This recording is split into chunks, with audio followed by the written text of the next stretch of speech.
Ahora sí. Buenos días, soy Felipe Regada, gestor de incidencia del Centro de Políticas Públicas de la Católica, y les doy la bienvenida al seminario virtual de Desalinización en Chile, Fortalecimiento del Marco Regulatorio Ambiental, organizado también por el Centro de Políticas Públicas UC. Esta actividad se enmarca en el ciclo de seminarios del concurso de políticas públicas, en el que se presentan los resultados de los 8 proyectos ganadores de la versión 2025. En el concurso de políticas públicas UC, equipos interdisciplinarios de académicos y académicas de la universidad investigan temas de relevancia nacional con el objetivo de entregar propuestas de políticas públicas. El concurso existe hace 20 años, en los cuales se han elaborado y presentado más de 180 propuestas en diversos temas de interés público. Y hoy específicamente se presentará la investigación Fortalecimiento del marco regulatorio ambiental para el desarrollo sustentable de la desalinización en Chile, desarrollada por los académicos Eduardo Leiva de la Escuela de Ingeniería y Escuela de Química UC, Daniela Rivera de la Facultad de Derecho UC, Cristian González de la Universidad Diego Portales, Consuelo Rámila, consultora independiente, y Fernanda Rodríguez de la Universidad de Playa Ancha. Agradecemos especialmente a los panelistas que hoy nos acompañan: Juan Cristóbal Moscoso, jefe de la División de Evaluación Ambiental y Participación Ciudadana del CEA; Patricio Winkler, académico de la Escuela de Ingeniería Civil Oceánica de la Universidad de Valparaíso; y lamentablemente el senador Sergio Gaona se tuvo que restar de este seminario debido a la discusión de la ley de presupuesto que está actualmente en el Congreso. Igualmente agradecemos su interés por participar. Y a todos los asistentes les cuento que pueden hacer sus preguntas y comentarios a través del chat. Les sugerimos seleccionar la opción a todos los panelistas y todos los participantes para que todos y todas podamos leerlas. Junto con ello, les comento que este seminario estará disponible desde mañana, junto con las presentaciones, en el sitio web www.politicaspublicas.uc.cl. Entonces, para comenzar, invitamos a Eduardo Leiva y Consuelo Rámila a presentar los resultados del estudio realizado. Eduardo, Consuelo, adelante.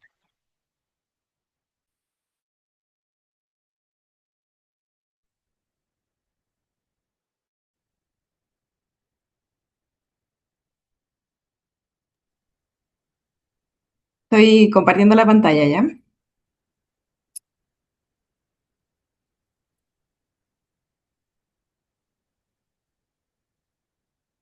Ahora no sé por qué no me permite compartir solamente la presentación, pero voy a compartir la pantalla completa. Ya, Eduardo. Ya, muchas gracias. Bueno, primero que todo, muchas gracias a todos los asistentes a este seminario, el cual se titula Desalinización en Chile, fortalecimiento del marco regulatorio ambiental. Como ya indicaba Felipe, básicamente este es un proyecto del Centro de Políticas Públicas, el concurso del Centro de Políticas Públicas que ejecutamos en el año 2025. Y el equipo de trabajo estuvo conformado básicamente por quien les habla, profesor de la Facultad de Química y de Farmacia y de la Escuela de Ingeniería de la Pontificia Universidad Católica de Chile. Me acompañaron Fernanda Rodríguez, académica de la Universidad de Playa Ancha; Consuelo Rámila, investigadora externa y especialista en cumplimiento de normativa ambiental; Daniela Rivera, académica de la Facultad de Derecho de la Universidad Católica; y el doctor Cristian González, especialista en hidrodinámica y académico de la Universidad Diego Portales. Dale, Consuelo.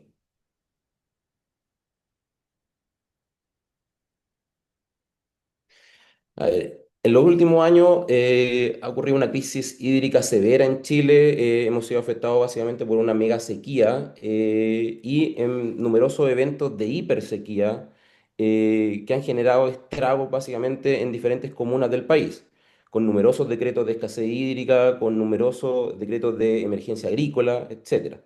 Esto se ha producido principalmente por múltiples factores, entre ellos la reducción de las precipitaciones, la sobreexplotación de las cuencas, los efectos transversales del cambio climático, y ha producido que muchas cuencas se vean afectadas, llegando a niveles críticos de agua superficial y subterránea.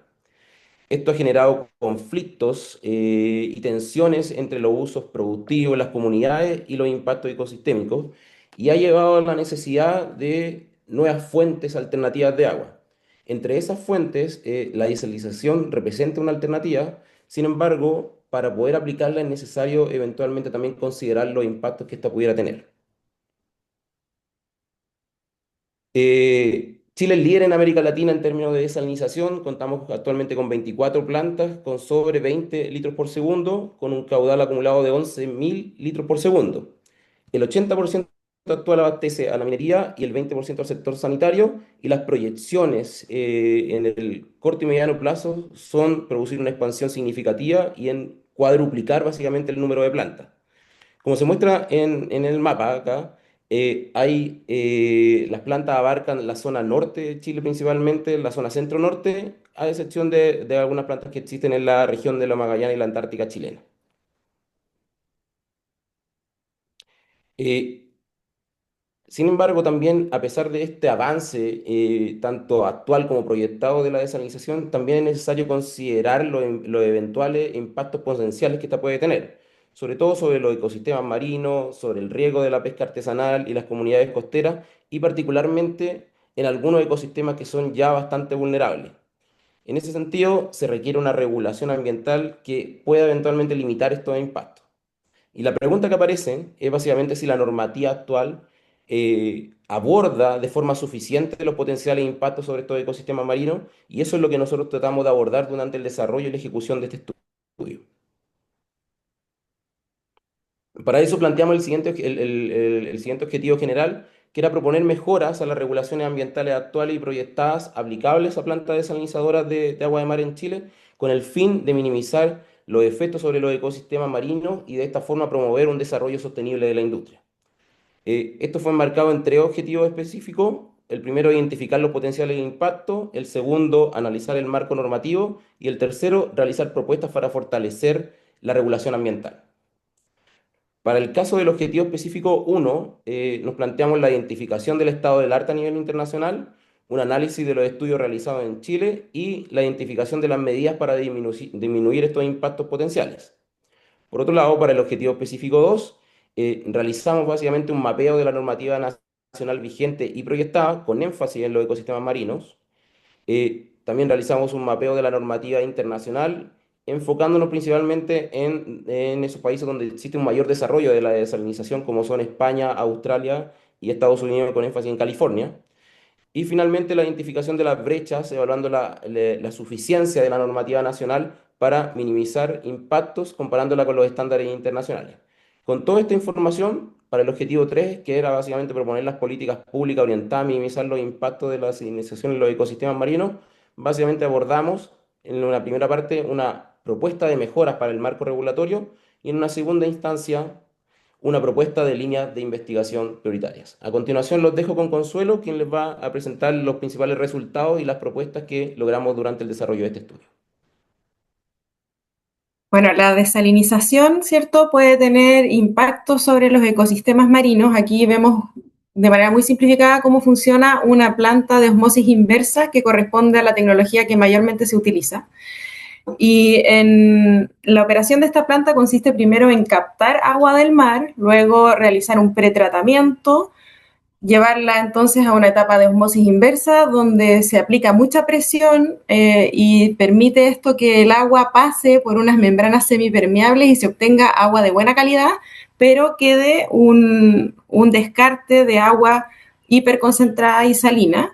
Y luego esta agua de buena calidad se lleva a un post-tratamiento y se utiliza por industrias o para consumo humano. Pero queda esta agua, cierto, de descarte, la salmuera, que además de tener una alta salinidad, también tiene químicos que vienen del pretratamiento. Dependiendo de qué químicos se hayan utilizado, puede contener hierro, aluminio, que vienen de los coagulantes, o compuestos fosfatados. También tiene altos niveles de metales pesados y corresponde a un caudal muy alto, que es entre el 40 y 50% del caudal captado. Entonces, una planta que captura 1000 litros por segundo va a descargar al ambiente 500 litros por segundo, más o menos. Respecto a la captación, aquí podemos ver una torre de captación que son muy grandes, ¿cierto? Ahí se ven unas personas pequeñitas al lado. Y la captación puede producir impacto sobre el ecosistema marino, ya que al succionar el agua de mar se puede producir ya sea la colisión de los organismos más grandes que chocan contra estas rejillas, si es que la velocidad de succión es muy alta. Luego, los organismos que son un poco más pequeños van a ingresar, porque son capaces de ingresar por estas rejillas y van a quedar atrapados en estas tuberías, y ese impacto se le dice atrapamiento. Y finalmente, los organismos que son más pequeños y que no son capaces de moverse van a ser arrastrados hasta la planta.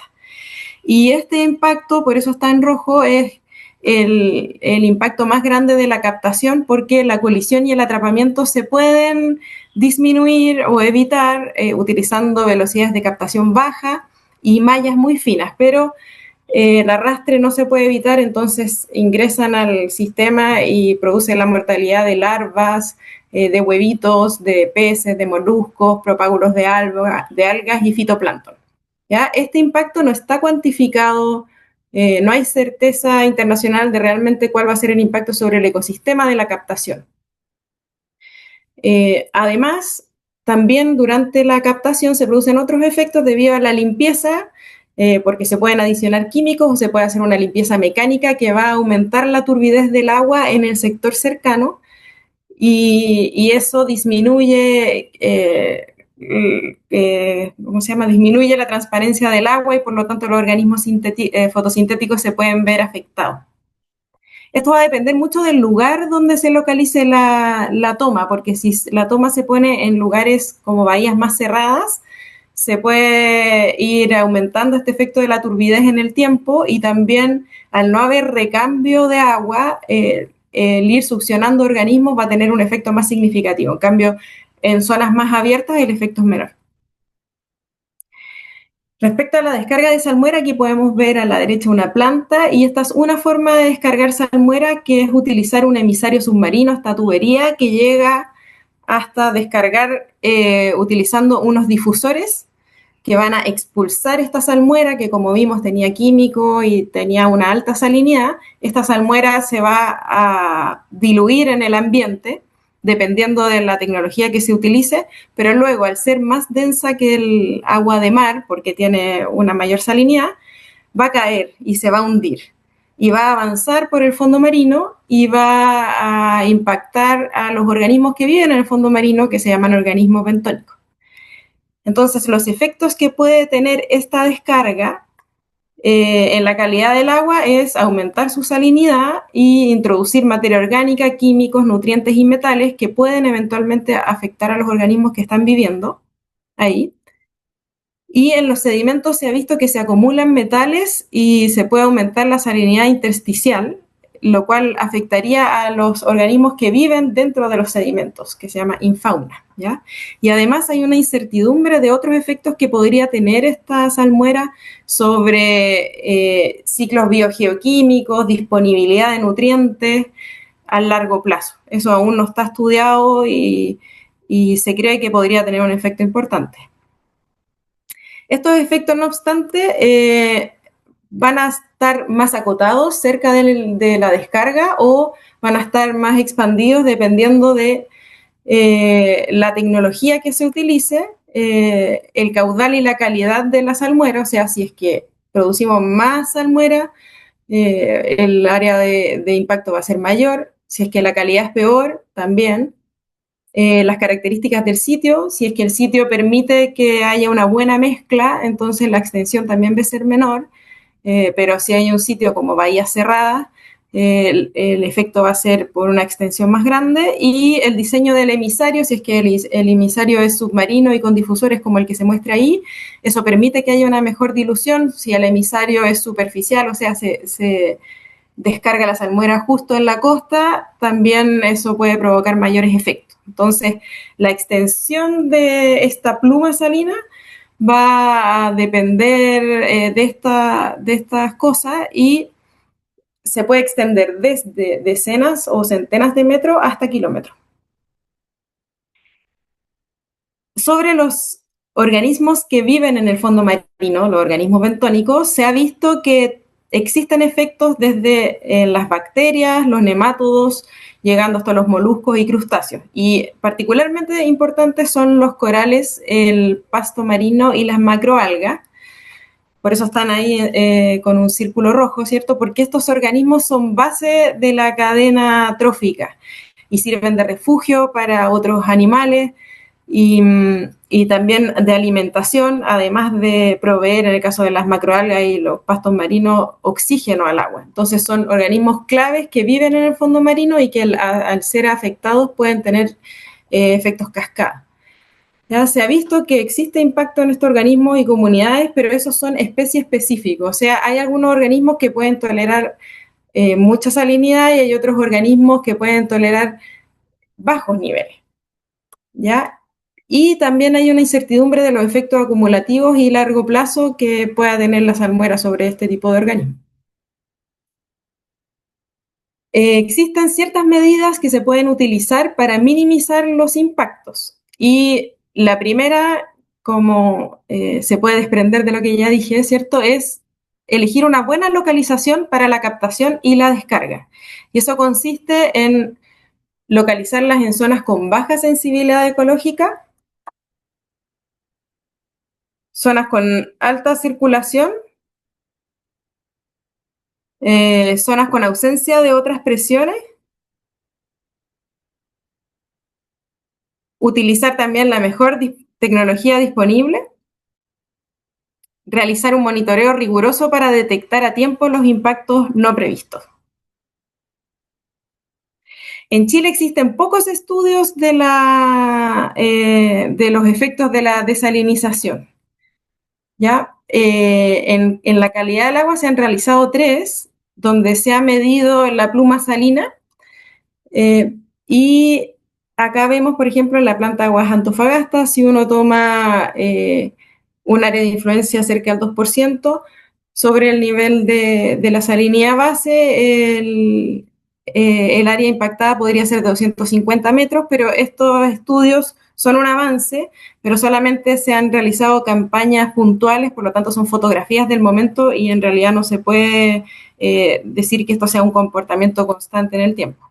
Y se ha realizado solamente un estudio de calidad de sedimento, donde se ha visto que se acumularía aluminio y hierro cerca de la descarga. No obstante, este estudio también tiene pocos puntos y si bien representa un esfuerzo inicial, todavía falta aumentar la cantidad de desaladoras y aumentar la cantidad de puntos donde medir para poder decir si efectivamente habrá o no un impacto en los sedimentos en el contexto de las costas chilenas. Respecto a las especies marinas, existen efectos negativos en, en macroalgas y pastos, en loco y macha, y se ha visto que estos efectos son subletales y podrían empezar como a las 36 PSU. No obstante, estos estudios son de corto plazo y en algunos casos sobre biomarcadores, entonces todavía falta mucha evidencia para poder decir cuáles van a ser los impactos a largo plazo sobre distintas etapas del desarrollo. Además se ha visto, y esto es interesante, en zonas de descarga en aguas Antofagasta, como se ve en esa imagen, existe la proliferación de una especie hipertolerante que es Antotoe chilensis.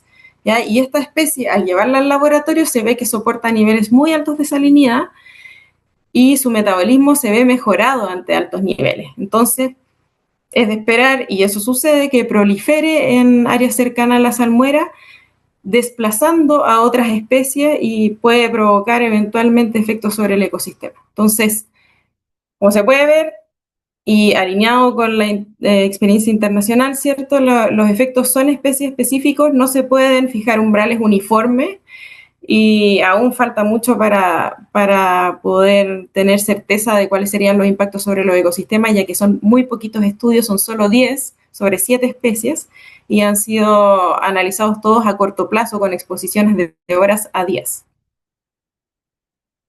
Respecto al marco regulatorio ambiental aplicable a la desalinización en Chile, está la normativa internacional, ¿cierto?, que nosotros revisamos, que es la de California, España y Australia, presentan límites de salinidad en la zona de la descarga. En el caso de California, limita la salinidad a 100 metros de la descarga, puedes subir máximo 2 PSU.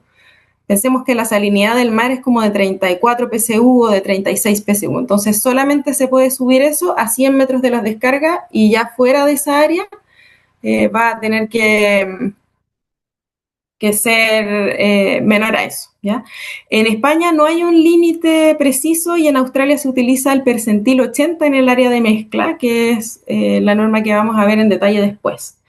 Respecto a las tecnologías, como vimos que es muy importante la tecnología que se utilice para la captación y la descarga para disminuir los impactos, todas exigen o sugieren tecnologías para disminuirlos. Y además, respecto a la localización, se prohíbe captar y descargar en hábitats sensibles. ¿Ya? En algunos son más estrictos en estas prohibiciones, incluyen más hábitats y en otros son un poco menos sensibles. California es la más estricta. Respecto a la normativa que existe actualmente en Chile, la que está vigente es los proyectos se evalúan ambientalmente en el sistema de evaluación de impacto ambiental. ¿Ya? Y aquí hay normas reglamentarias y normas legales. La principal ley es la ley 19.300 de Bases Generales del Medio Ambiente, que establece el procedimiento del sistema de evaluación de impacto ambiental. Y aquí encontramos que las desalinizadoras no están incluidas por el momento, a pesar de que sí ingresan al sistema de evaluación de impacto ambiental, no tienen una causal específica, ¿ya? Otra norma que aplica a las plantas desalinizadoras es la norma de emisión, el DS90, que impone límites para la descarga a aguas marinas. Pero estos límites, al no ser una norma específica para salmuera, no consideran ciertos químicos que podrían ser importantes y al mismo tiempo tienen compuestos que no son relevantes para la descarga que hay que estar midiendo y que no son importantes. Entonces, consideramos, no solo nosotros, sino que en general, que esa norma no debería aplicar para la salmuera y se debería realizar una específica, ¿ya?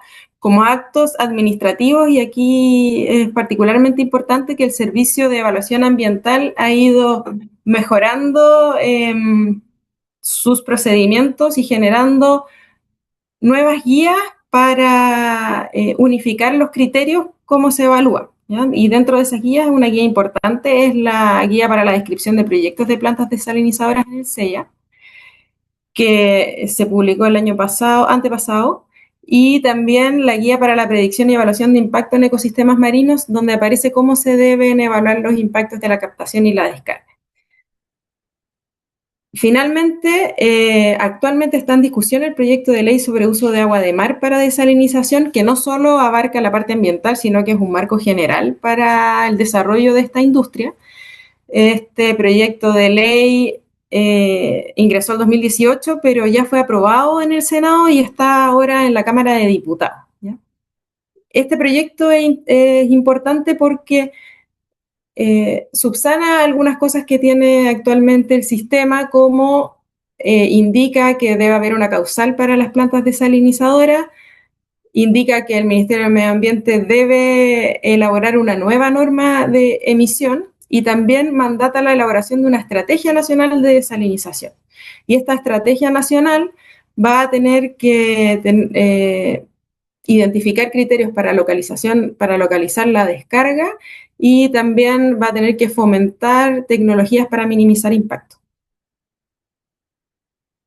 Bueno, en todo este contexto, las propuestas de políticas públicas que hemos desarrollado son 6, y la primera es el ingreso obligatorio al SEIA, que eso ya está ampliamente discutido por otros proyectos, pero es importante recalcarlo, que para dar certeza jurídica de cómo se van a evaluar los proyectos, es importante incorporar a las desaladoras de dimensiones industriales para ingresar al SEIA.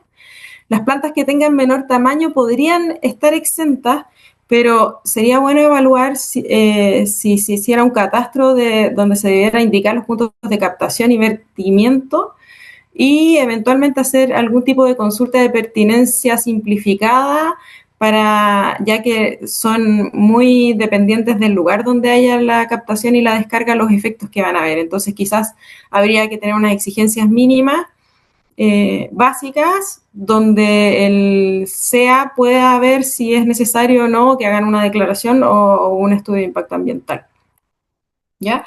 El proyecto de ley incluye la incorporación de desaladoras industriales, no habla nada de las de menor tamaño, eso sí. Otro aspecto clave es, ante la incertidumbre de los impactos, es realizar una línea de base, un seguimiento muy riguroso y la evaluación de impactos también. Se deberían estandarizar las exigencias mediante guías del CEA específicas para desalinización, donde se digan cuáles son los criterios para ver puntos de control, cuáles son los parámetros que se tienen que medir, cuáles serían umbrales importantes de considerar, cuál es la distribución de los puntos de medición alrededor de la captación o la descarga.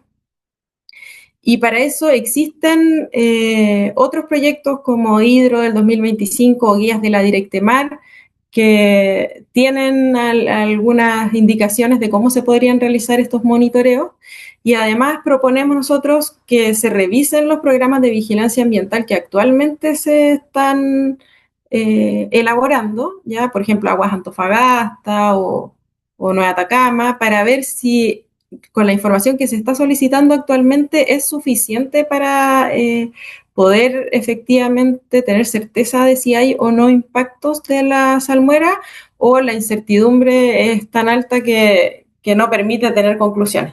Entonces sería bueno revisarlos para detectar falencias y poder tener también esta estandarización de exigencia en las guías. El reporte de los informes de seguimiento es importante que sea simplificado para que después se pueda facilitar la fiscalización por parte de la Superintendencia del Medio Ambiente. En cuanto a las zonas de exclusión de captación y descarga, como hablamos, hay que excluir áreas de intercambio reducido y con biota de importancia ecológica, comercial, amenazada o sensibilidad reconocida. Y es importante que la Estrategia Nacional de Desalinización indica que va a incluir algunos criterios, ¿ya? Pero creemos que esto debería también estar en una norma y hay que evaluar cómo sería implementar esa norma, ¿ya? Después, como incentivos para utilizar la mejor tecnología disponible, actualmente no existen incentivos en Chile y deberían haber incentivos para priorizar la captación superficial, fomentar la predilución y emisarios submarinos con difusores multipuertos, utilizar aditivos seguros, desincentivando químicos tóxicos y avanzar hacia la minimización de las descargas, ¿ya? Esto es algo que se realiza en California, Australia y Estados Unidos, así que no es una innovación y esto podría incorporarse en la Estrategia Nacional de Desalinización. Además, como indiqué, se requiere una nueva norma de emisión para la salmuera, que debería ser elaborada por el Ministerio del Medio Ambiente, eliminando parámetros innecesarios y adicionando parámetros que pueden ser pertinentes. La salinidad no debería estar normada aquí, sino que debería normarse en el área de la descarga, como voy a hablar en el punto 6, no como norma de emisión. Y esto es importante que el proyecto de ley sí considera habilitar al Ministerio del Medio Ambiente para que la elabore, entonces, en su estado actual, ¿cierto? Y finalmente, la última propuesta es utilizar un nuevo límite de salinidad para el área de influencia. Actualmente la norma de referencia que se utiliza es la norma de la ANZEC de 1992 de Australia, que permite un aumento de un 5% sobre la salinidad base para determinar el área de influencia. ¿Ya? Entonces, si en Chile es 34,5 PSU, supongamos en algún lugar, esto permitiría aumentar 1,8 PSU sobre ese nivel para delimitar el área de influencia y evaluar si los impactos son o no significativos adentro de esa área. El problema de esta norma es que no considera la variabilidad natural de las costas chilenas, sino que impone un valor fijo y no tiene un sustento ecotoxicológico local. Como vimos, todavía la información en Chile es muy escasa para poder determinar umbrales, ¿no? Entonces, esto no garantiza que fuera del área de influencia no habrán impactos significativos. Por otra parte, esta norma fue reemplazada el año 2000 en Australia y ya no está vigente. Y según la ley 19.300, las normas de referencia deben estar vigentes. Entonces, es necesario actualizar la norma. Como propuesta para generar este límite, en primer lugar, es avanzar hacia realizar una norma que se base en estudio ecotoxicológico, ¿ya? Hacer una norma secundaria de calidad ambiental, pero mientras tanto actualizar la norma de referencia a la que está vigente en Australia, pues, y esta norma se basa en los percentiles, donde se ve la variabilidad natural del agua en el sitio donde se va a poner una descarga o en la región, ¿ya? Y se mide esto por un periodo de 1 o 2 años, se ve cómo varía en el tiempo y se observa cuál es el valor bajo el cual el 80% de las mediciones, se encuentra el 80% de las mediciones de salinidad. Entonces, ese valor, supongamos 36 PSU, bajo ese valor el 80% de las mediciones están y sobre 36 PSU, por ejemplo, está el 20% de las mediciones. Esta aproximación asegura que los organismos que viven en ese lugar sí son capaces de vivir naturalmente bajo esas condiciones, a diferencia de poner un umbral único y estricto. Entonces, protege de mejor manera los organismos que están ahí. Y el área de influencia entonces se define modelando y comparando con este límite. Por ejemplo, aquí vemos una planta donde la salinidad ambiente promedio es 36,5. Si uno utilizara el incremento del 5% sería 1,8 PSU y el área de influencia quedaría así de pequeña. Voy a tratar de no extenderme tanto, así que voy a pasar rápido por acá. Si uno utilizara el criterio percentil 80, no obstante, ahí aumentaría solamente 1,3 PSU y por lo tanto la área de influencia sería mayor. A veces este criterio va a ser permisivo y a veces restrictivo. Va a ser permisivo cuando va a ser restrictivo, perdón, cuando haya una baja variabilidad natural, porque la salinidad media más del 5% puede estar muy lejos de los rangos en que se mueve naturalmente la calidad del agua, ¿ya? Y por ejemplo, aquí vemos que el área de influencia se tendría que aumentar en un lugar con baja variabilidad natural. En un lugar con alta variabilidad natural, la salinidad media con el 5% va a ser menor que el percentil 80, por lo tanto va a ser un criterio más permisivo y vemos como el área de influencia que se había fijado con el criterio del 5%, se tendría que disminuir a un área más pequeña con el criterio del percentil 80. Finalmente, las líneas de investigación que hemos identificado como prioritarias van en dos caminos. Por un lado, disminuir las incertezas que existen acerca de los impactos y, por otro lado, mejorar la tecnología disponible. Entonces, para disminuir las certezas, tenemos que hay que estudiar los efectos de las descargas en las calidades del agua y sedimentos en el campo cercano y lejano, cuantificar los impactos de la captación, estudiar los efectos de la salmuera a corto, mediano y largo plazo en organismos marinos de importancia ecológica y económica, desarrollar métodos de detección temprana de impacto en especies sensibles para ir monitoreando en las descargas y poder reaccionar a tiempo ante impactos no previstos, y finalmente desarrollar tecnologías que minimicen y reutilicen la salmuera. Queremos aprovechar de agradecer rápido al Sindicato de Pescadores de Caldera que nos acogió y nos contó su experiencia. Fue muy nutritivo. También a José Carrizo y a Daniel Martínez de Nueva Atacama y Aguascap que nos recibieron ahí, nos mostraron la planta, hicieron el tiempo de contestar nuestras dudas, y los asistentes de los talleres 1 y 2 que nos dieron comentarios súper importantes.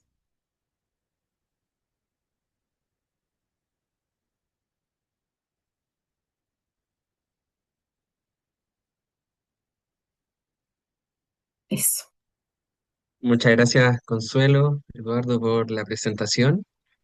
Ahora damos inicio al panel de comentarios. Les cuento que los invitados tuvieron acceso al informe final del estudio con anticipación y ahora tendrán 8 minutos cada uno, 8 o 10 minutos dado la falta del senador, para exponer sus comentarios sobre los resultados y propuestas del equipo académico. Comenzaremos con Juan Cristóbal Moscoso, quien es abogado y magíster en Derecho Ambiental de la Universidad de Chile. Actualmente se desempeña como el jefe de la División de Evaluación Ambiental y Participación Ciudadana del CEA. Adelante, Juan Cristóbal. Hola, muy buenas tardes a todos y a todas. Muchas gracias por la presentación. Primero, agradecer también el reconocimiento que hace el informe a la labor del Servicio de Evaluación Ambiental. La verdad es que con mucho esfuerzo, rigurosidad, también análisis técnico y científico, hemos trabajado justamente en poder estandarizar y sacar guías de evaluación de impacto ambiental que creo que han dado mayores certezas desde el punto de vista técnico, jurídico, para hacer evaluación ambiental de los distintos proyectos. Entonces, es relevante también tener con información y con datos duros, poder hacer los análisis y en el fondo poder plantearse respecto a la evaluación de impacto ambiental y también la importancia evidente de que es tener infraestructura sanitaria que nos permita hacer frente también a cuestiones tan relevantes como son los efectos del cambio climático, también a la escasez hídrica, que ya es una emergencia hídrica, como bien señala también el proyecto de ley que se está comentando. Algunos datos que les quería comentar para que también podamos tener en visión de lo que señala el informe, es que contarles que desde el año 2014, que es cuando 23 de diciembre del 2013, cuando entra en funcionamiento el Decreto Supremo 40, que es el reglamento actual del Sistema de Evaluación de Impacto Ambiental, han ingresado al Sistema de Evaluación de Impacto Ambiental 68 proyectos de desalinizadora. Como muy bien comentaba Consuelo, no hay una tipología específica que haga que sea una causal de ingreso del proyecto propiamente tal de desalinizadora, sino que existen distintos tipos de tipología que se analizan y se revisan siempre caso a caso, como por ejemplo los emisarios submarinos o proyectos también de saneamiento ambiental. De esos 68 proyectos que han ingresado, 36 cuentan con una resolución de calificación ambiental favorable, ¿ya?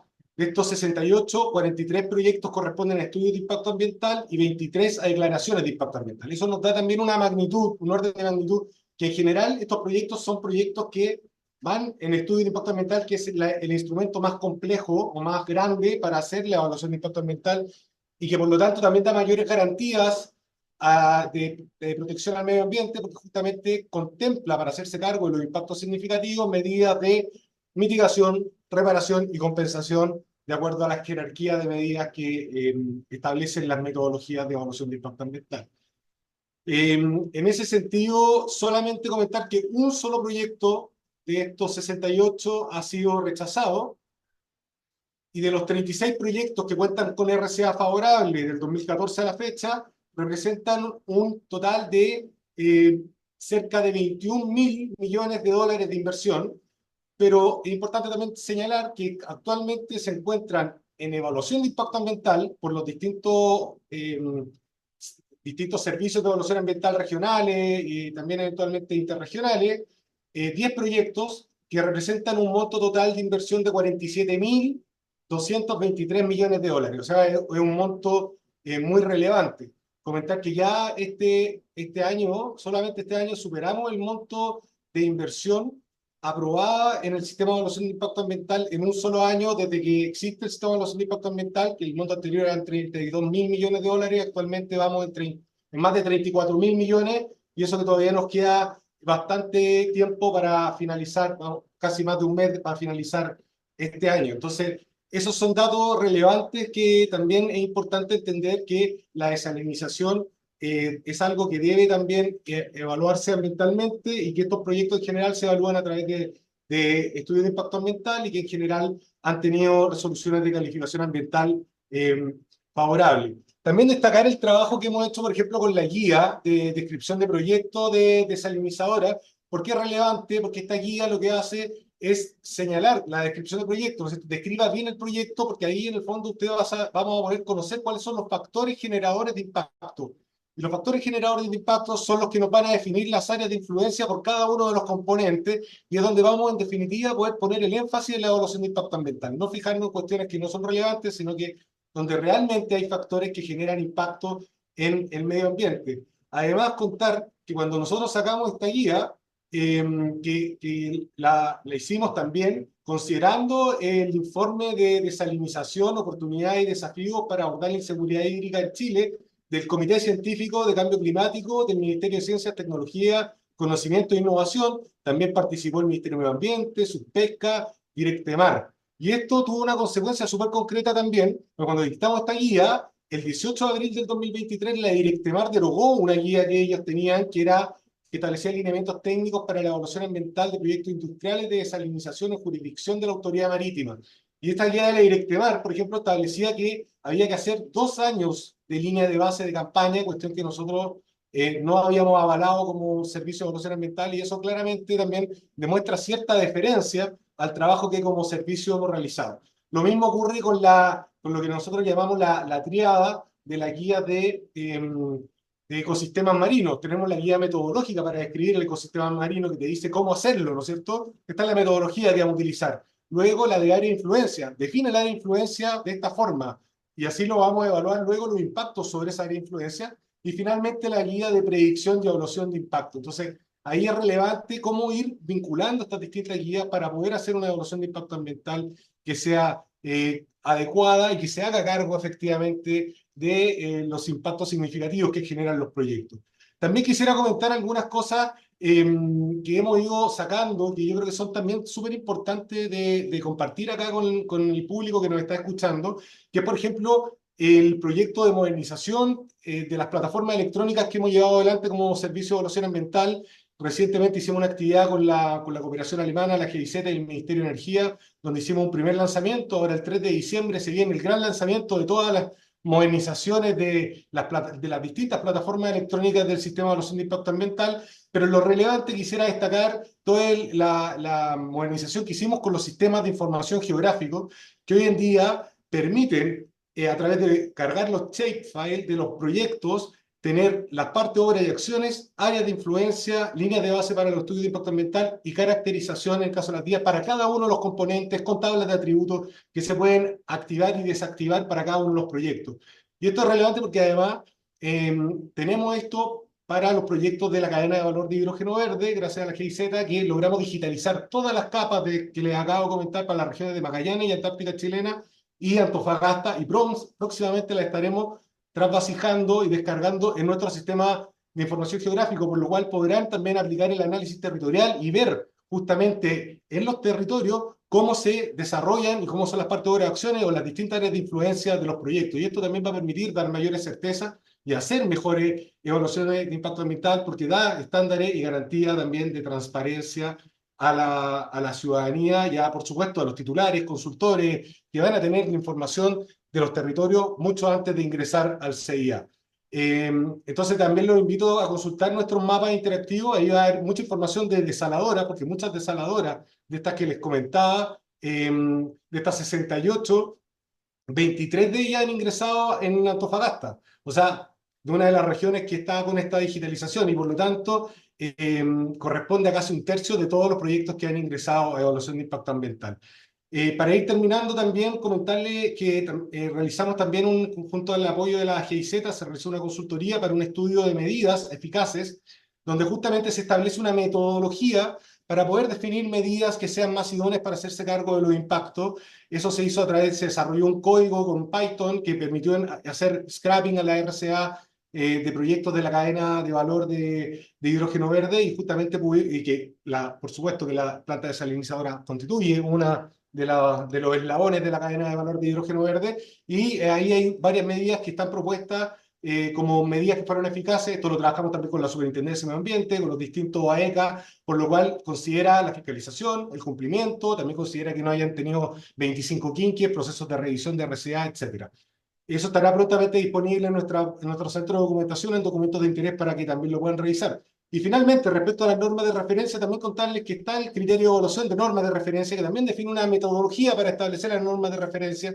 Lo actualizamos el año 2024, la versión anterior datada del año 2013, y ahí hay un listado de todas las normas de referencia vigentes, pero también se establece una metodología para elegir normas de referencia. Y hay muchas normas de referencia que, si bien pueden no ser de salmuera propiamente tal, sí son que tienen que ver con agua marinas, continental, aguas marinas, por ejemplo, y en el fondo eso también pueden ser utilizadas si están debidamente justificadas. Finalmente, respecto a algunas preguntas que vi en el chat que quisiera hacerme cargo en relación a la fiscalización de estos proyectos, evidentemente si tienen RCA que fiscaliza es la Superintendencia de Medio Ambiente, pudiendo aplicar multas de hasta 10.000 UTA que corresponden a 8 millones de dólares aproximadamente, o la revocación o clausura del establecimiento.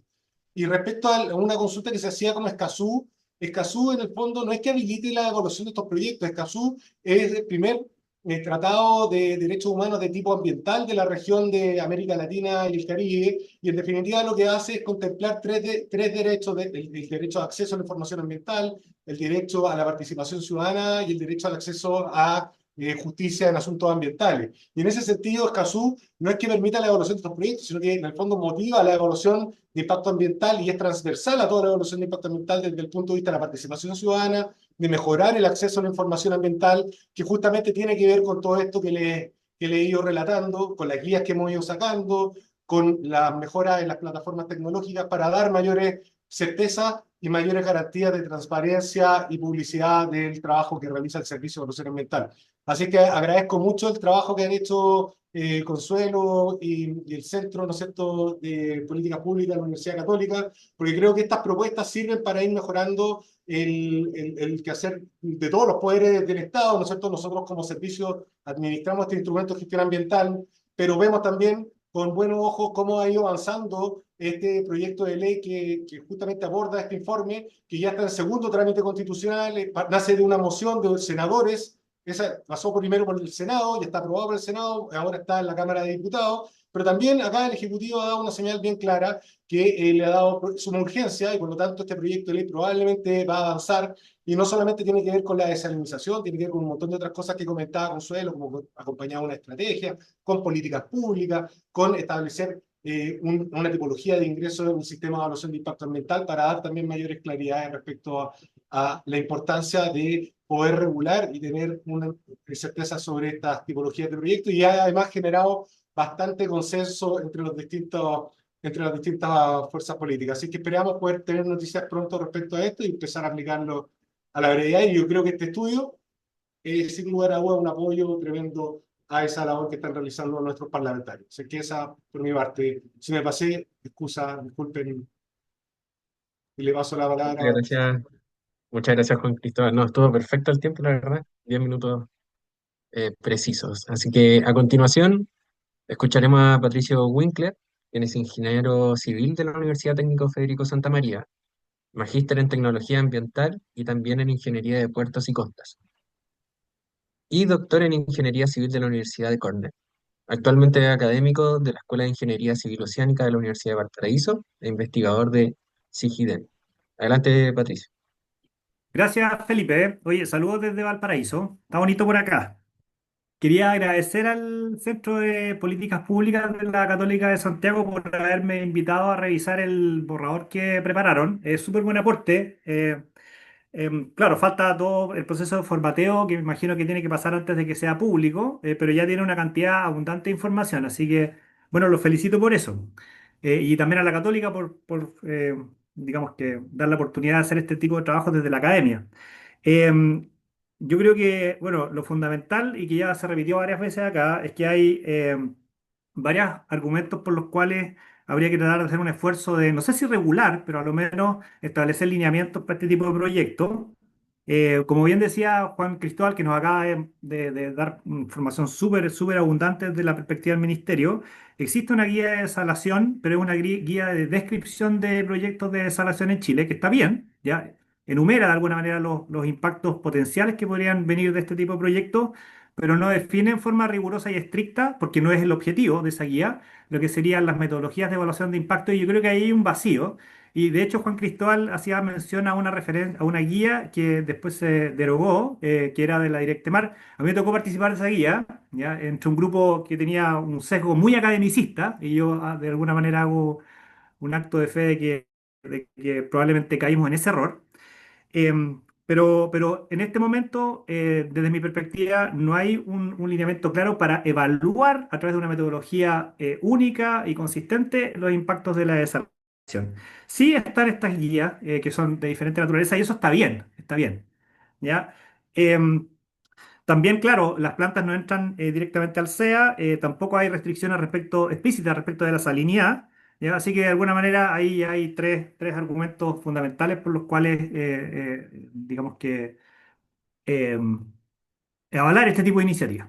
Ahora, yo no soy abogado, yo soy ingeniero, y me pregunto de si corresponde o no regular. Yo asumo que sí, tengo un corazoncito verde de alguna manera, pero ¿qué regular? Yo creo que es la pregunta. Yo no podría tener diferentes niveles de regulación, desde los más simples, regular, por ejemplo, salinidad, regular, por ejemplo, otros compuestos, salinidad y otros compuestos. La misma guía que proponen ustedes, a la cual el público todavía no tiene acceso, habla de, bueno, coagulantes, anticrustantes, biocidas, etcétera. Pero claro, el incorporar los otros compuestos dentro de un proceso de regulación es bastante complejo porque eso requiere esfuerzos de modelación que probablemente no están resueltos en la actualidad. Luego, impacto en especies, ¿ya? Y ahí pasamos de lo que sería una regulación asociada a una variable medible a impacto. Y eso es bastante complejo porque usualmente, también se comentó varias veces en la presentación, los impactos están desarrollados, los umbrales están desarrollados en ensayos de laboratorio, y hay escasos estudios que tratan de, digamos que evaluarlos in situ. Y finalmente, impacto en ecosistemas. Yo veo salinidad, otros compuestos, especies específicas e impacto en los ecosistemas. ¿Ya? La analogía sería como, por ejemplo, el problema de problemas respiratorios en Santiago. Tú regulas el material particulado, es decir, la salinidad, o te interesa más ver, por ejemplo, cuántas personas llegan al sótano del río por episodios de intoxicación. Y eso es impacto. ¿Ya? Entonces, en la medida que nosotros partimos de la cadena más arriba, salinidad es más fácil la medición. Y en la medida que empezamos a penetrar dentro de esa cadena, es más compleja. ¿Ya? Entonces, yo creo que, dado que estamos un poco en pañales en esto, partiría por lo más sencillo, que es salinidad, y la salinidad sería un proxy de los impactos, no necesariamente el impacto. ¿Ya? Ahora, la guía lo que propone es eso, ¿ya? Y propone digamos que una aproximación basada en la variabilidad de la salinidad, que me parece interesante, pero tal vez no cubre todos los casos, porque mira, el problema es que si tú regulas la salinidad y te vas a todos los estudios que hablan de los umbrales de impacto de especies, esos umbrales están representados en términos de valores absolutos, no de variabilidad de salinidad, ¿ya? Entonces, si quisiéramos implementar una guía, una recomendación, una regulación basada en salinidad, basada en la variabilidad de la salinidad, entonces los bioensayos tendrían que empezar a apuntar hacia allá, ¿ya? Para ser consistente, lo que sería el cruce entre la variable física y el impacto que se quiere evaluar. Yo creo que ahí hay un tema de investigación, digamos, que habría que abordar. Lo otro que me parece bien interesante es que definen, y esto en un proyecto que terminamos hace un poco, también hacíamos algo similar, eh, definen en función del tamaño de la planta, que podría ser, por ejemplo, el caudal de captación o de descarga, diferentes tipos de aproximaciones, y yo comulgo completamente con eso. No es lo mismo una planta que esté chupando 4 metros cúbicos por segundo a una que esté chupando mucho menos que eso. ¿Ya? Y eso debería distinguir primero, disociar lo que son plantas grandes o las plantas que entran al sistema de evaluación ambiental de las que no entran al sistema de evaluación ambiental. Y a esos dos tipos de plantas, tipologías, no podemos aplicarle las mismas varas de evaluación. ¿Ya? Si estamos pensando, por ejemplo, en una planta modular para una caleta en el norte, claro, probablemente ahí el impacto sea focalizado y no es necesario pedirle modelación ni monitoreo muy sistemático, sino que a lo mejor lo que hay que hacer es un esquema muy simple de ir a evaluar una vez al año para ver si hay impactos y listo, ¿ya? Pero si tú estás haciendo una planta que tiene, no sé, 12 metros por segundo de captación, metros cúbicos, perdón, por segundo de captación, entonces sí tienes que plantear un sistema de monitoreo mucho más intensivo, que te permita, y yo creo que eso también lo podrían recoger, replicar lo que se hace en la línea base con el programa de vigilancia ambiental. Para mí, el monitoreo de esas plantas grandes debería ser calcado. O sea, si yo voy a poner ADCP, correntómetros, anemómetros, medidores de salinidad o lo que sea, pongo la imagen en la línea base, mi esquema de monitoreo, y eso mismo lo replico una vez que la planta esté en operación, ¿ya? Para poder eventualmente capturar el cambio y ver si podemos disociar el cambio de la variabilidad natural para ver si efectivamente hay, ni siquiera hay impacto, hay cambios de la variable que nos interesa analizar. Así que también en un proyecto que mencionaron, que mencionó Consuelo en su momento, hicimos una división dentro de estas plantas. Decíamos, si las plantas entran dentro del CA, hay como tres subconjuntos de plantas que nosotros propusimos tres, podían ser menos. Yo me imagino que desde la perspectiva de la regulación, Juan Cristóbal dirá que no nos interesa tener tanta graduación. Pero decíamos, las plantas más complicadas, o sea, más grandes, van a tener un monitoreo más intenso, pero también una modelación más complicada, modelaciones tridimensionales en el tiempo, integradas, que se dio en un año, lo que sea. ¿Ya? Así que de alguna manera la herramienta tiene que ser proporcional, la herramienta de evaluación de impacto tiene que ser proporcional al tamaño de la planta. Felipe, tú me dices sí cuando corte. Ahora, otra cosa que decía Juan Cristóbal, y que fue un error que nosotros cometimos en la primera guía que fue revocada, fue lo de los 2 años de monitoreo.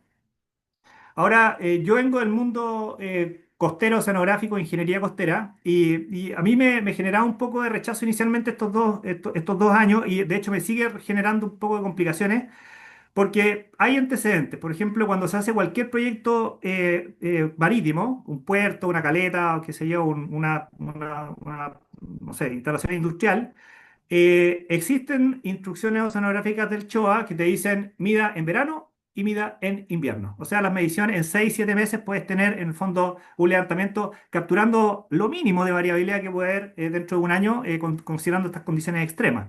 Ahora, en ese año usualmente lo que ocurre es que cuando uno hace un modelo, ¿ya? Toma la primera, por ejemplo, la campaña de verano, hace el modelo, lo calibra y después lo valida en la campaña de invierno. Y al cabo de 7 8 meses uno ya puede tener un modelo operativo para explotarlo y evaluar otras condiciones. Si saltamos los 2 años, eso se ralentiza bastante, ¿ya? Ahora, la pregunta que yo creo que es una pregunta más de investigación es, si yo mido un año, por ejemplo, versus medir 2 años, ¿qué gano yo con el segundo año de captura de esa variabilidad natural que no podría mirarla en retrospectiva? ¿Ya? Por ejemplo, yo podría tomar series de tiempo en un lugar específico hacia atrás, 15 20 años, y ver efectivamente, cuando yo tomo un año, qué porcentaje de la variabilidad capturo. Y lo que podría hacer es, por ejemplo, definir en la propuesta que tienen ustedes dibujan ahí unas distribuciones, decir, mira, este año puede corresponder a un año niño y estos años niños tienen tales variabilidades. Entonces, uno con algún tipo de estudio, estoy siendo súper específico, parece que me estoy yendo a las ramas, ya, pero con estudios mirando hacia atrás, creo que se podría ahorrar el segundo año de monitoreo. ¿Ya? Habría que definir específicamente la metodología, pero las estadísticas ya están ahí. Hay muchas estadísticas que están y que se podrían utilizar para ver si podemos reducir esa variabilidad. Ahora, también hay otro, esto es una aspiración. Yo no sé si la guía, bueno, la guía menciona algunos aspectos que para mí son más diseño que evaluación ambiental. Menciona que, por ejemplo, sería, no sé cómo lo verbaliza, pero sería ideal tener descargas a 40 metros de profundidad. Puede ser 40, puede ser 20, 30, es un número, tiran un número. Pero yo creo que uno podría pensar de otra forma, decir, mira, si yo tengo un sistema de descarga de salmuera con todos estos compuestos, ¿qué pasa si yo en el diseño obligo a que la pluma, cuando caiga al lecho y empiece lo que se denomina el campo lejano, ya haya reducido los umbrales que uno está definiendo con una cierta normativa? ¿Ya? Es decir, que todo el proceso de dilución se haga en el campo cercano, donde la pluma se levanta y llega al fondo. Es súper exigente porque eso implica más energía en la descarga y eso probablemente, digamos, que le pegue en el bolsillo de las plantas que están operando, ¿ya? Pero los 40 metros o este otro criterio que estoy tirando yo, que es como un criterio ilusorio, no sé si ilusorio, a lo mejor se podría hacer, estamos haciendo ensayos de laboratorio que nos permiten decir que no estamos muy lejos, son criterios de diseño, más que de normativa ambiental, creo yo. Eso es responsabilidad digamos que el desarrollador del proyecto. Entonces, hay como un límite que a mí también me cuesta distinguirlo claramente entre lo que es una normativa ambiental y una guía de diseño que la utiliza la empresa de ingeniería en conjunto con la empresa de sonografía para finalmente definir el diseño. Así que ahí a lo mejor se podría separar esas dos cosas. Eh, a ver, ¿qué otro comentario tengo? Felipe, tú me dices si estoy pasado. Sí, llevamos 11 minutos. Ah, vamos 11 minutos. Ya, dejémoslo ahí nomás si salen cosas, preguntas de la gente. Súper, gracias, Patricio. Bueno, ahora le daremos unos minutos a los académicos y académicas para que si quieren puedan responder o comentar lo que han expuesto los panelistas y luego abordaremos algunas preguntas.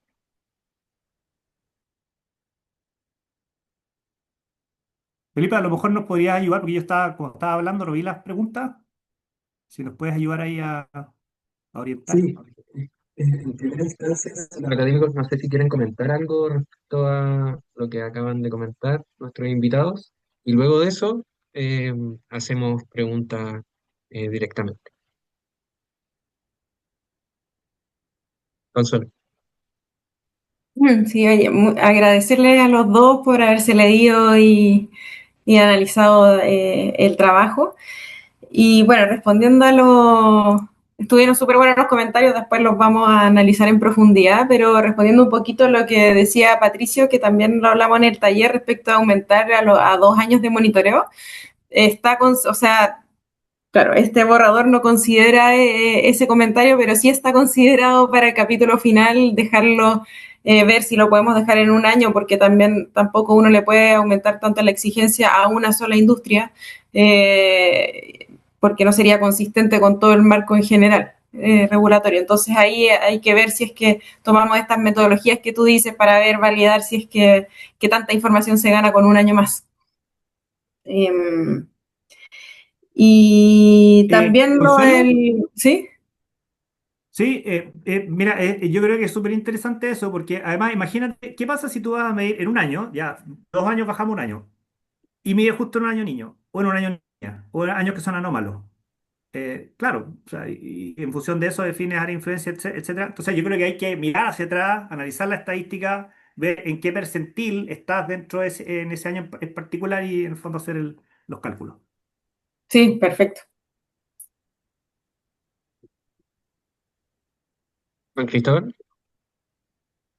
Gracias, Felipe. Solamente algunas reflexiones sobre lo que planteaba Patricio también.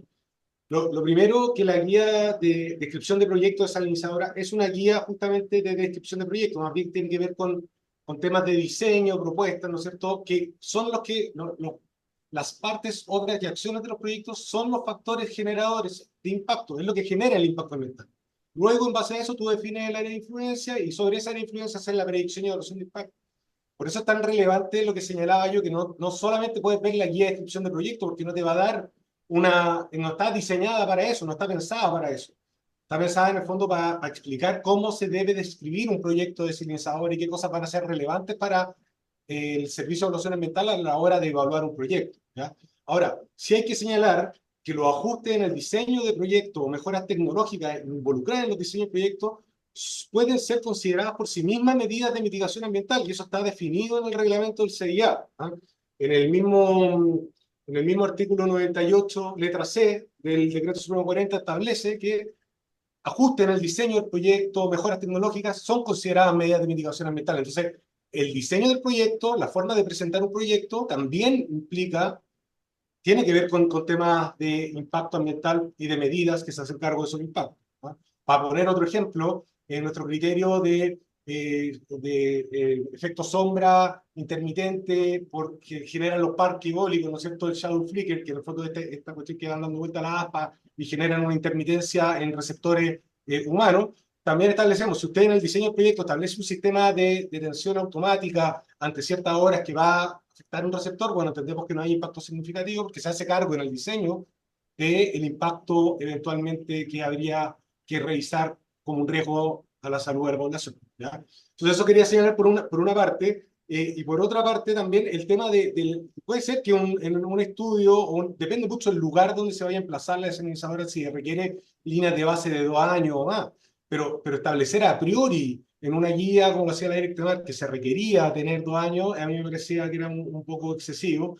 No obstante, evidentemente, para poder avanzar bien en estos proyectos se requiere contar con estudios robustos, contar con estudios bien realizados, y en ese sentido, ojalá pudiéramos tener líneas de base públicas, que es un trabajo que recién ha partido el Ministerio de Medio Ambiente en esta administración, y hasta la de Magallanes, ahora vamos por la de Antofagasta, y en el fondo, en base a esa información, poder contrastar con lo que los titulares de proyectos presentan en sus propias líneas de base, que es un poco lo que nosotros como servicio tenemos que hacer y por eso lo estamos disponibilizando a través de estas mejoras en las plataformas electrónicas del servicio. Respecto hay un comentario también ahí como el tema de la fiscalización, de que para qué es la fiscalización, que incentiva el fraude. Recordarles también que hoy en día existe una ley de delitos económicos y ambientales. Hoy en día falsear información ambiental es considerado un delito que tiene penas de cárcel, ¿ya? Entonces no es como llegar y como era antes, decir, no, si yo no voy a generar ningún impacto, o presento una consulta de pertinencia con datos falsos, o ingreso un proyecto con información equivocada. De hecho, hemos detectado en algunas evaluaciones de impacto ambiental cuestiones falsas y hemos debido reportar al Ministerio Público respecto, por ejemplo, a un anexo, el que está el típico caso del jilguero que era en Atacama, ¿no es cierto? Que había un comentario que no le borraron cuando presentaron el anexo que decía, oiga, no, mejor saquen esta foto porque si no esto puede entenderse que hay un impacto significativo, y en el fondo estaba omitiendo información ambiental relevante. Entonces, no es tan baladí falsear la información, y hoy en día la Superintendencia de Medio Ambiente sí está fiscalizando y está realizando su labor, y eso,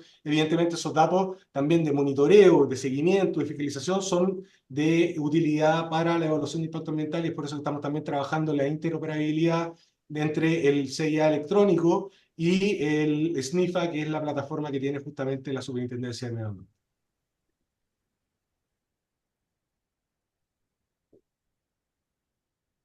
Muchas gracias, Juan Cristóbal. Bueno, para seguir en la línea de la conversación, Patricio, quería preguntarte cómo se puede equilibrar la necesidad urgente de nuevas fuentes de agua con la protección de ecosistemas marinos y la seguridad de las comunidades costeras que dependen de ellos. Oye, es una pregunta súper grande, ¿eh? Yo quería hacer un comentario de otro tema que me quedó ¿Sí? pendiente. ¿Puedo tomarme Ah, la ok. licencia de pensar la respuesta y mientras tiro dos temas que para mí son importantes, Felipe? ¿Me da ahí Por esa...? supuesto, ningún problema. Ya, mira, quiero hablar de dos conceptos que uno, no sé si se pone énfasis en la propuesta, que tiene que ver con el cambio climático, y la otra tiene que ver con los efectos sinérgicos de una planta y otra. Eh, Mira, yo me dedico bastante a estudiar cambio climático, pero básicamente aterrizándolo a los sistemas costeros. Entonces, desde la perspectiva de una planta de desalación, dado que tenemos la ley marco de cambio climático y hay todo tipo de programas a diferentes niveles regionales, que se lleva hasta comunales, yo creo que el cambio climático en este caso particular de las plantas y en la parte oceánica puede afectar a la captación y la descarga. El cambio climático, por ejemplo, puede traducirse en aumento de temperatura a nivel atmosférico que pueden generar cambios más importantes en lo que sería la termoclina, es decir, esta capa donde hay transiciones importantes de temperatura, salinidad o densidad, y eso define de alguna manera la profundidad a la cual se va a captar.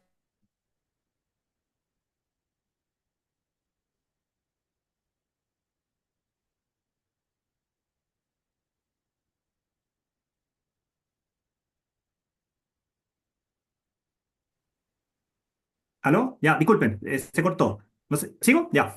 Sí. La segunda dimensión tiene que ver con las obras de infraestructura. Con el aumento del nivel del mar es muy probable que, por ejemplo, las captaciones empiecen a operar a diferentes niveles. En la vida útil de una planta, que puede ser 25 o 30 años, podemos tener 10 centímetros más. Tal vez no es tan relevante, pero si tenemos que, no sé, captar agua más arriba o más abajo, eso va a cambiar en el fondo los requerimientos operacionales y eventualmente, disculpen, también durante eventos extremos, con el aumento del nivel del mar y en el cambio en el régimen de marejadas, pueden haber más cargas, por ejemplo, sobre los sistemas de captación y descarga. El cambio climático hay que aterrizarlo a ese nivel, ¿ya? Y ese nivel, no sé tampoco si sea ambiental o si sea más de diseño, ¿ya? Eventualmente uno podría hacer diseños que fueran resilientes al cambio climático, considerando todos estos deltas en las variables que se utilizan para calcular la base. Ese es un comentario. Y el segundo comentario tiene que ver con los efectos sinérgicos y también se hace un comentario en la guía, a mi juicio general, porque probablemente no sabemos muy bien cómo hacerlo, pero hemos hecho el ejercicio con un par de memorias de pregrado, nada muy serio, memorias de pregrado, no estoy diciendo que no sean serias, ya, es serio para el alumno, pero de hacer el ejercicio de analizar efectos sinérgicos, por ejemplo, en la Bahía Quintero. Y el problema es que, claro, uno puede tener mucha información como, por ejemplo, diseñador o quien está desarrollando el trabajo para el promotor del proyecto, de tu proyecto. Pero los otros proyectos, claro, van a reportar programas de vigilancia ambiental, pero probablemente esa información no sea completa. Entonces, cuando uno quiere hacer el ejercicio completo, primero va a tener barreras al acceso a la información. Y en segundo lugar, hay efectos sinérgicos que no son tan simples de evaluar. Por ejemplo, si yo tengo una planta desaladora que está descargando, qué sé yo, no sé, salmuera, y al lado tengo una planta que está descargando agua servida, hay cambios en la temperatura que eventualmente pueden generar estos cambios. Uno puede hacerse un esquema mental y decir, el aumento de la temperatura genera este tipo de cosas, ¿ya?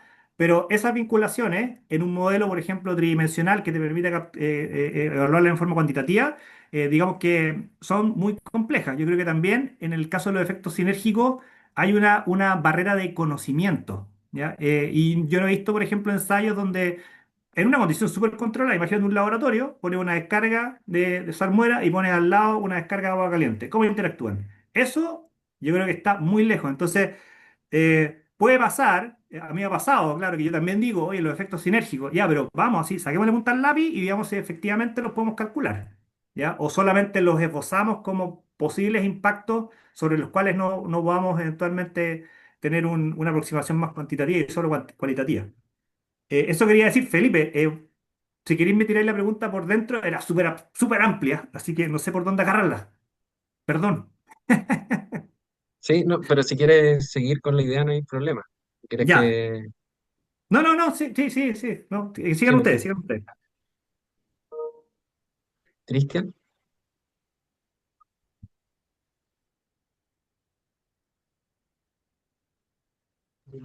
estás muteado. Estamos enviados.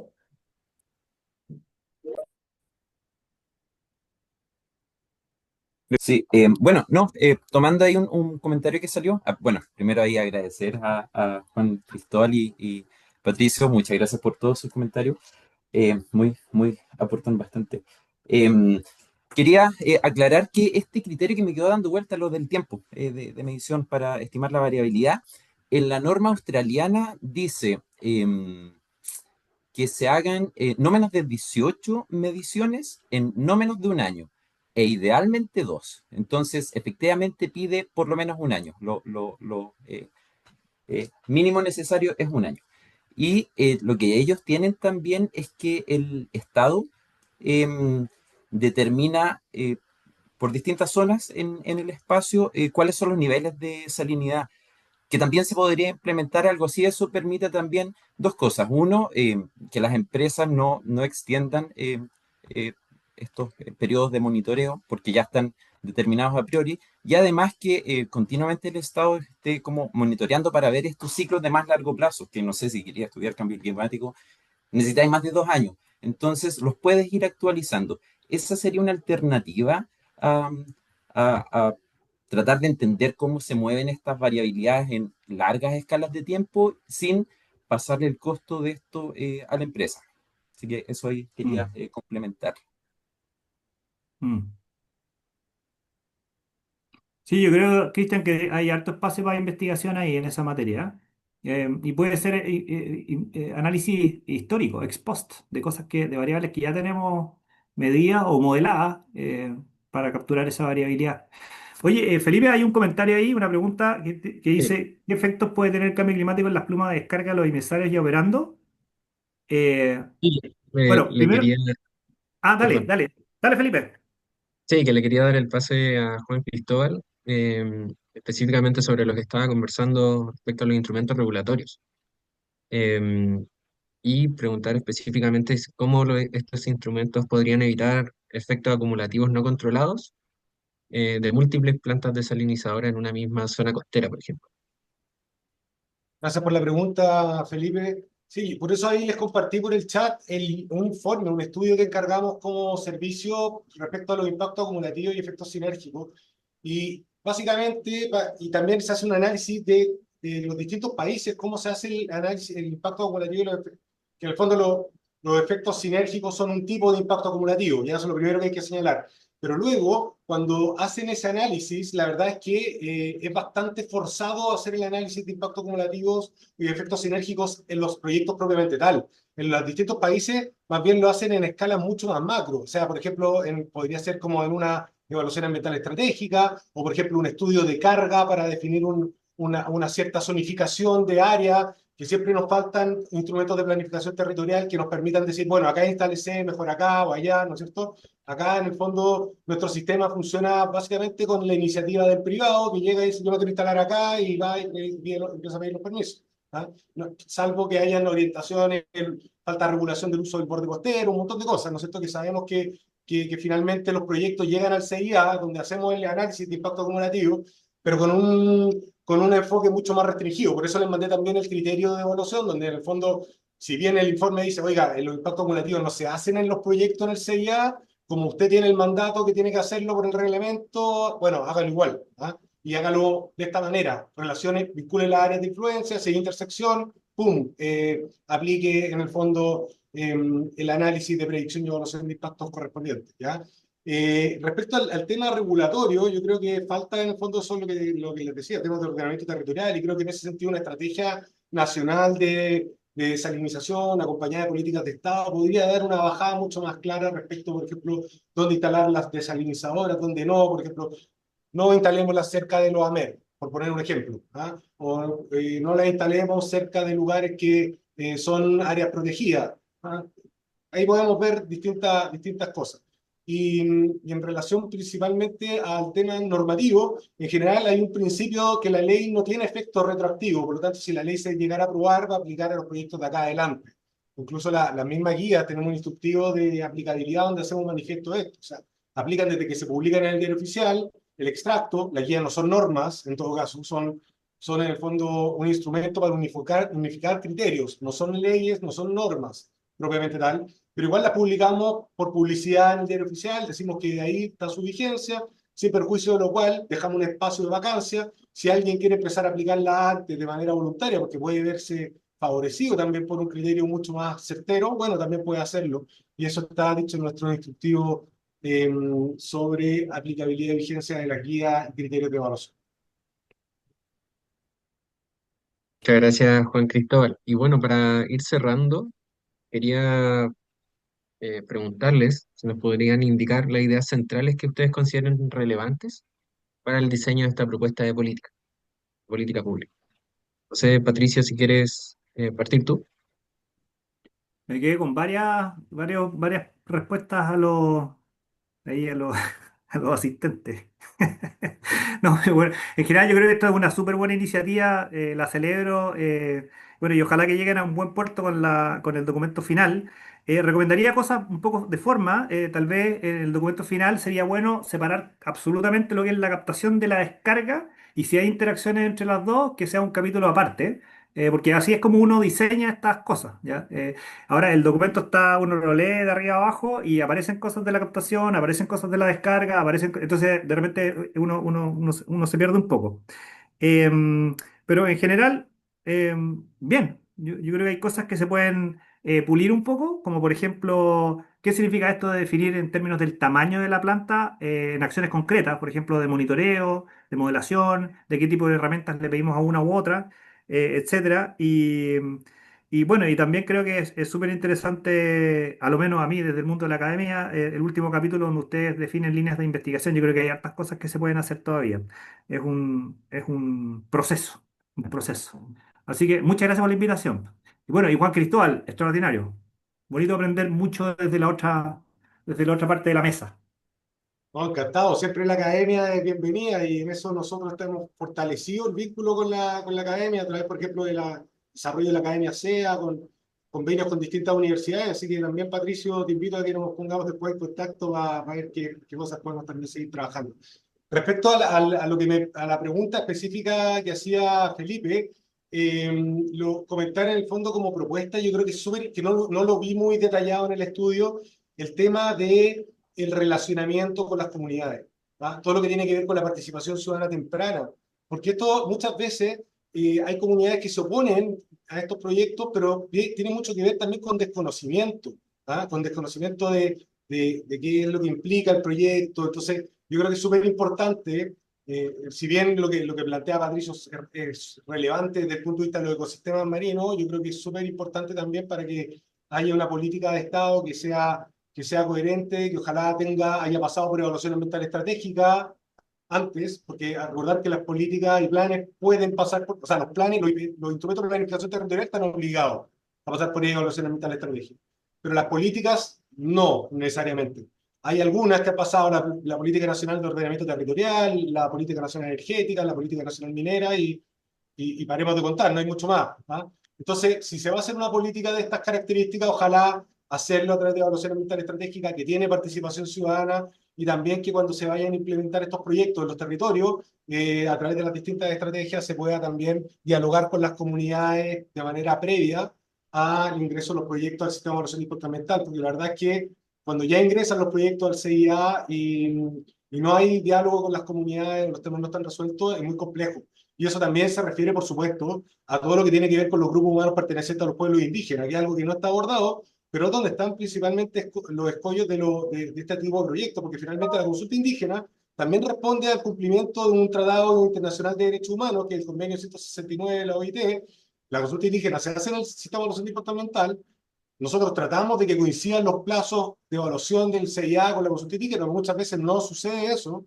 Y tenemos el caso, por ejemplo, de Copiaport E, que tiene desalinizadora y es el proyecto que dispara los plazos, pero por lejos pues, de aprobación, justamente también por el proceso de consulta indígena. Entonces yo creo que ese es un tema que también es relevante abordar a la hora de pensar una política pública que aborde la desalinización en nuestro país. Muchas gracias, Juan Cristóbal, y también muchas gracias a todos y todas por conectarse hoy día. A partir de mañana el video de este seminario estará disponible en nuestro sitio web www.politicaspublicas.c.cl y además el artículo final del proyecto será presentado por el equipo académico, será publicado en el libro Propuestas para Chile, que se lanzará en abril de 2026 y estará disponible en formato online. Muchas gracias y muy buenas tardes. Muchas gracias a todos. Gracias. Gracias por participar. Chao, que estén súper. Chao, chao. Igualmente, Chao. muchas Gracias. gracias a todos.